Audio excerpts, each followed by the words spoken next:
Puis il y a une troisième chose qui n'est pas dite, que les responsables politiques ne peuvent pas dire dans une France aussi émotive et populiste, De quoi mais s'agit-il? qui est tout simplement, nous avons 3 000 milliards de dettes.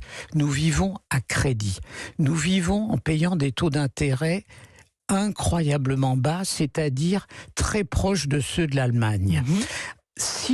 Et le monde entier nous regarde. Et pour le monde entier, la réforme des retraites est un symbole d'une capacité d'adaptation. À tort ou à raison, dans la vision qu'ils ont, ils n'entrent pas dans les détails, mais c'est comme ça.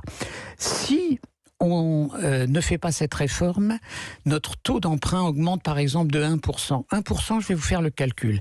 C'est 2,5 milliards la première année, 5 milliards la deuxième, 7,5 la troisième, 10 la quatrième. Là, c'est vertigineux. C'est vertigineux. Oui, mais ce que vous êtes en train de dire, c'est qu'on l'a fait parce que le monde nous regarde et aussi les marchés financiers. Mais c'est les marchés financiers. Ah bon, mais c'est les eux marchés qui financiers, dictent la nécessité de la réforme des retraites. Mais vous vous préoccupez de ce que pense de vous la banque qui finance votre achat d'appartement.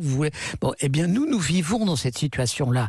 Alors, évidemment, avec l'atmosphère ambiante, le mélanchonisme régnant, l'absurdité vis-à-vis de l'incompréhension économique qui est propre à ce pays, c'est très difficile de dire les marchés nous regardent. Cette réforme est un geste extrêmement fort à leurs yeux, et nous sommes obligés de le faire parce que nous portons nos 3 000 milliards de dettes. Donc ça, à la main, c'est le véritable argument qui justifie, qui porte aujourd'hui cette réforme des retraites. C'est un argument majeur, mais je comprends très bien que dans l'atmosphère éruptive qui est la nôtre, il ne soit pas facile pour les responsables politiques de dire ce qu'un observateur peut dire en toute ingénuité. Pourquoi ce n'est pas facile? Parce qu'on est en train de dire que rassurer les marchés financiers est au fond plus important que l'avis d'une majorité de Français et de mobilisation conséquente dans la rue. Alors la manière de dire aux Français, c'est leur dire si on ne rassure pas les marchés financiers, nous serons dans une situation qui voudra dire moins d'infirmières, moins de policiers, moins d'enseignants, moins d'aides-soignants, c'est-à-dire dans une vraie rigueur telle que nous n'en avons